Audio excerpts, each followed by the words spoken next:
Top 10 Scariest Candyman Moments. You'll never look at meat hooks, or even honey for that matter, the same way again.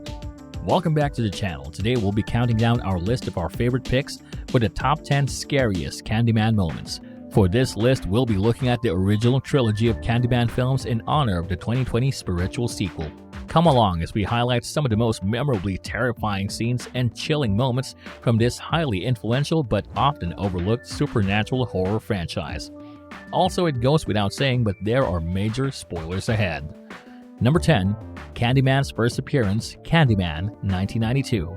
In classic slasher movie fashion, 1992's Candyman kicks off by shedding some blood. Rather than a cold open with a nameless victim, however, the film leans into the titular killer status as an urban legend by having someone tell a story about his bloody legacy. Helen, our protagonist, listens as an interviewee retells the story of Clara, a young woman who made the mistake of tempting fate by testing the Candyman urban legend.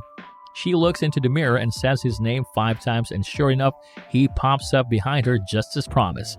The kill itself makes for a solid scare, but the blood soaking through the floor to drip on her lover below is an especially nice touch. Number 9. A deadly hookup, Candyman Day of the Dead. See what we did there? Hook up because of Candyman's hook hand. Anyways, in the third film in the trilogy, our heroine Carolyn McKeever quickly finds herself dripping in the blood of friends and associates when the Candyman returns to Chicago and begins killing anew. Following a Candyman-centric art show, Caroline's friend Miguel and his lover Lena become victims number 1 and 2 in what seems like some rather sticky foreplay. Lena teases Miguel by dripping honey over her body, only to get fatally swarmed by bees. As viewers like Miguel, all we can do is look on in horror.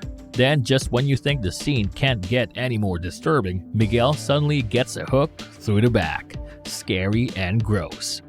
Number 8. Fake Candyman shows up, Candyman 1992. Because Candyman is an urban legend, his story tends to get co-opted and recreated by people within the world of the films. As a result, we're treated to a number of jump scares throughout the trilogy when various people pretend to be the Candyman. But this concept is never before effectively executed than in the first film when Helen is investigating the Candyman at the Cabrini Green Housing Project. Helen is checking out a bathroom where a body was allegedly found, when sure enough the Candyman shows up. He's just a thug who has adopted the Candyman identity for the sake of intimidation, but the threat he poses is all too real. Sometimes real-world violence is every bit as scary as the supernatural alternative. Number 7. Candyman kills psychologist, Candyman 1992. It's the curse of any protagonist unlucky enough to find themselves in a horror film involving supernatural forces. No one believes you until it's too late. After being tied to a number of murders, Helen is committed to a mental hospital where the doctors naturally refuse to believe her Candyman defense. Desperate, she proves it to Dr. Burke, the only way she knows how, by summoning him. Unfortunately, Burke never gets the chance to validate her claims because, well, he's too busy dying. This death is particularly effective because we don't see the Candyman until he's already got his hook in the doctor. The special effects department got really liberal with a blood spatter here. It's not what you'd call a clean kill. Number 6. Candyman gives a cop a mouthful, Candyman Day of the Dead 1999. Horror movie sequels have the unenviable challenge of trying to go bigger and bloodier than past installments. They usually succeed in the bloodier department, but rarely are the kills themselves an actual improvement.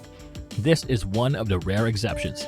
We present to you the death of Dr. Burke 2.0. As Caroline sits in the backseat of a cop car being mocked by the officer, Candyman switches up his hook through the back. Routine, and instead stabs the cop right in the mouth so that this hook comes through the back of the driver's seat. Candyman's clearly pulling out all the stops to make an impression on Caroline, and he manages to traumatize the audience in the process. Number 5. Death by Fire, Candyman 1992.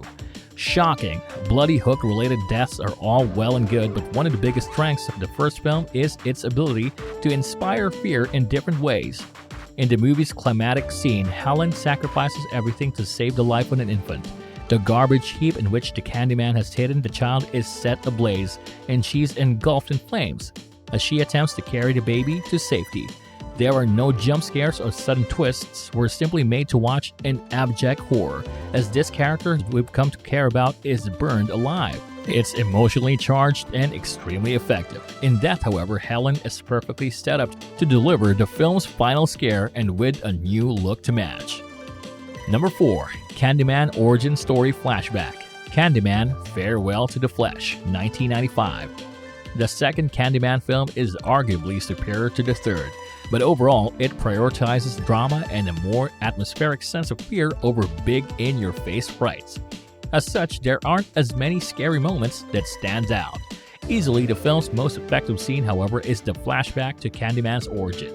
It's tough to watch and is not for the squeamish. It's like the filmmakers decided to compress 90% of the film's horror into this one segment. Between the bees and the dismemberment, it's all extremely brutal. The scare factor is further elevated by the emotional energy of the scene. Tony Todd really gives it his all. The backstory scene in the first film was scary, but the sequel really took it to the next level. Number 3. Candyman B. Kiss. Candyman, 1992. Towards the end of the film, Helen goes to the Candyman's hideaway with a hook of her own. But their connection is a complicated one, and his supernatural powers of persuasion soon put Helen back under his spell.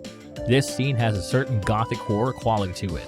Tony Todd's impossibly deep voice turns his every flowery entrance into dark poetry, while the contrast between the music and the crumbling urban environment makes for an atmosphere that is both foreboding and beautiful. But just then, Candyman starts to slide his hook up Helen's gown and your entire body tenses. He furthers up the gross-out factor by revealing his exposed ribcage and then brings this horrifying scene home with a kiss. That's really gotta sting. Number 2. Bloody Water and a Visit from Mom. Candyman Day of the Dead, 1999.